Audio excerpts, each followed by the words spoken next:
Hey, what's going on, guys? Working on a 2008 CRV, and this is a pretty common issue on a lot of the Hondas. When you go to start the car and you hear a buzzing sound like so, that is actually your ignition switch electrical portion is starting to fail. And this is what it looks like. See the burnt up in the top right corner there. This is the other side of it.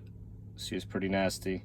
This will actually prematurely damage your starter, so something to keep an eye out for. If you're hearing that, most likely your ignition switch, the electrical portion of it, is starting to fail.